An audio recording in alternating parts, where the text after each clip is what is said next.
करें। कोई चिंता की बात नहीं, जो डूबना है प्रदेश को तो डूबेगा। मतलब 10 वर्ष में चाहे मेरा सरकार रही हो चाहे आपकी रही हो, किसी मैं स्वयं शिक्षा मंत्री हूँ, अपराधी होऊंगा, कोई चिंता की बात नहीं। लेकिन आप कम से कम इन 10 सालों से इन जितनी कोचिंग संस्थाएं चल रही है, इनकी जितनी परीक्षाएं हुई है, उनके परीक्षा के रिजल्ट के साथ आप अपनी टीम लगा करके इनका पोस्टमार्टम करो, तब आपको समझ में आ जाएगा कि ये बीमारी कहाँ से चली है। ये बीमारी इन व्यवसायियों के थ्रू चली है। मैं और आप पेपर आउट करेंगे, पेपर लाऊंगा 5 लाख दे दूंगा, 8 लाख दे दूंगा, मैं क्या 2 करोड़ 5 करोड़ 8 करोड़ दे सकता हूँ क्या भैया? ये सारे के सारे जो पैसे देने वाले बड़े बड़े दिग्गज लोग हैं, जो कोई 10 करोड़ में पेपर ले जाता है, कोई 3 करोड़ में ले जाता है, कोई 2 करोड़ में ले जाता है, फिर अपने कोचिंग संस्थान के बाद बड़े बड़े पोस्टर बाहर लगाता है, मेरा 100% सिलेक्शन। ये है बीमारी की जड़।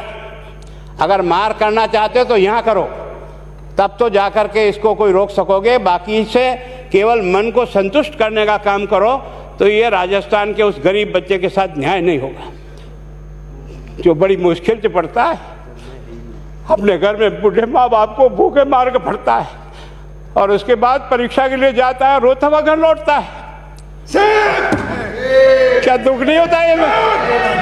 हम लोगों के मन में कोई रहम नहीं है कि आखिर उस बच्चे का क्या होगा जो अपनी बड़ी पीड़ा के साथ पढ़ रहा है। इन सारे पैसे वाले लोगों के पास में आपने सारी सरकारी नौकरियों को भेज दिया। मैं बहुत कड़वा सच बोल रहा हूँ। आज जो पिछले 8 साल में नौकरी में लगे ना, उन सब का भी पोस्टमार्टम कराओ, आपको लगेगा आधा फर्जी मामला निकलेगा। कोई है नहीं, कोई सोचने वाला है इस पर कि आखिर उसके दर्द को कौन जानेगा, है ना। जिस प्रकार से हमने परीक्षा के माध्यम से इन पैसे वाले लोगों को उतार करके सारे के सारे उन गरीबों की आशाओं के ऊपर पानी फेर दिया। रात और दिन पढ़ता है, भूखा प्यासा पढ़ता है, घर बेच करके पढ़ता है, खेत बेच करके पढ़ता है, लेकिन जब उसका सिलेक्शन नहीं होता तो जहर खा के मरता है। कोई इस पीड़ा को समझने के लिए तैयार नहीं है। और हम इस कानून को ला करके दुनिया को बताना चाह रहे हैं कि हमने इतना बड़ा कानून कर दिया, इस कानून से कुछ भी नहीं होगा। मैं आज आपको कह रहा हूं, ये जो आपने नए प्रावधान जोड़े हैं, मैं सोचता हूं कि मुझे कुछ बोलने की इच्छा नहीं, मुझे बहुत दुख है इस बात का। क्या होगा ये?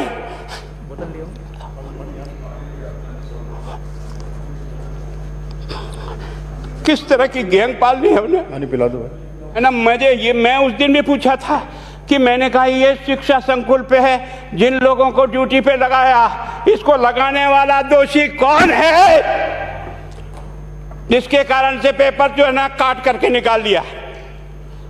ये तो ठीक है, भाग्य हमारा अच्छा था कि सवाई माधोपुर की घटना फूट गई और एसओजी को उसमें हाथ में लग करके कुछ केस लग गया। अगर वो केस नहीं लगता तो आज आपकी सारी नौकरी पर इन सब बड़े बड़े दलालों के स्कूल में पढ़ने वाले बच्चे होते और मेरा गरीब का बच्चा अपना घर लौट के जाता। क्या दुर्भाग्य है।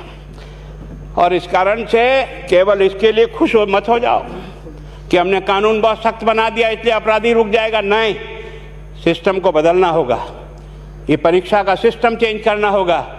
मैं सोचता हूँ कि क्या हम इतने अक्लमंद बैठे हैं, क्या इस व्यवस्था को चेंज नहीं कर सकते? क्या एक ही पेपर सारे राजस्थान में 20 लाख बच्चों को दिया जाए? क्या इसका कोई ऑल्टरनेट नहीं हो सकता? इसका ऑल्टरनेट सोचना चाहिए कि हम परीक्षा को टुकड़े टुकड़ों में कैसे कर सकते हैं। जिले के अनुसार पेपर नहीं, एक नहीं हम 25 पेपर बना सकते हैं। कौन से सेंटर पर कौन सा पेपर जाएगा कोई तय नहीं करेगा कौन सा जाएगा, और हम जो इच्छा होगी उस सेंटर पे पेपर भेजेंगे। और ये जितने भी प्राइवेट कॉलेजों में आपने सेंटर बना रखे उनको बंद करो, इनको तुरंत बंद करिए एक ऑर्डर से। जितने भी सरकारी विद्यालय है और सरकारी नौकर ही एग्जामिनर बनेगा और एग्जामिनेशन करेगा, तब तो आप इसको बचा पाओगे। ताकि आप और मैं कितने भी कानून बदल कर दें, आपका वो जांच करेगा, आपका वो अधिकारी आएगा। आपने कहा भाई सेशन जज के नीचे नियुक्ति नहीं होगी, इसके अलग से कोर्ट होगा, बहुत अच्छी बात है। प्रोविजन जो आपने डाले हैं वो स्वागत योग्य, स्वागत करता हूं, पर इन प्रोविजन को लागू तो आप और मैं ही करूंगा, कौन करेगा? जब हम ही ठीक नहीं है तो इन प्रोविजन क्या रोएंगे अंदर बैठे बैठे? जब तक हमारा दिल और दिमाग ठीक नहीं होगा ना, इस बीमारी का इलाज नहीं होगा। हमने शिक्षा के मंदिर को भ्रष्टाचार की भट्टी में जलाकर खाक कर दिया। दुर्भाग्य हमारा। जहां से कोई आशा की किरण दिखती थी उस गरीब को कि चलो मैं अपनी मेहनत से आगे बढ़ जाऊंगा, लेकिन अब वो निराशा में आ गया। उसको लगा कि अब कोई रास्ता नहीं है। और इस कारण से मैं सोचता हूं कि आप जिस भावना से लाया, मैं आपकी भावना की इज्जत करता हूं, लेकिन केवल आपकी भावना इन बेईमानों को नहीं रोक सकेगी। इसको रोकने के लिए हमको सिस्टम को बदल करके और तुरंत उस पर ध्यान करना चाहिए। कानून 302 का बना हुआ है, क्या मर्डर रुक गए? आप भी जान रहे हो, रोज के रोज पोक्सो कोर्ट में आजीवन कारावास हो रहा, क्या व्यभिचार रुक गया है? अपराधी को दंड मिल सकता है, अपराध बंद नहीं हो सकता है। अपराध बंद करने के लिए जो सिस्टम होते हैं उस सिस्टम में चलो। एकमात्र इस देश में भ्रष्टाचार की भट्टी में देश जल रहा था, केवल और केवल एक तरह से प्रत्येक व्यक्ति का खाता खुलवाकर देश के प्रधानमंत्री में सारा का सारा बेनिफिट उसका सीधा खाते में डाला। बेईमानों को चोट लगी नहीं लगी, उस तरफ अपना दिमाग बचाओ, उस तरफ अपना दिमाग लगाओ। किस बीमारी का इलाज कहाँ है और कैसे हो, इस बारे में चिंता करने की कोशिश करो। मैं कई बार इधर सीकर और इधर गया तो मैं सोचता हूँ कोचिंग संस्थान की बिल्डिंग देखें ना तो टोपी गिर जाए नीचे से। क्या चीज़ है यार, भगवान ने क्या लक्ष्मी वहीं बरसाई है? और जो बाकी संस्थाएं, उसका कारण यह है कि हमने अपनी दुकान को इतनी कमज़ोर कर दी है कि जहाँ बच्चे अच्छी तरह से शिक्षा लेकर के हम जैसे गरीब पढ़ करके यहाँ आ गए, अब वो रास्ते नहीं हैं।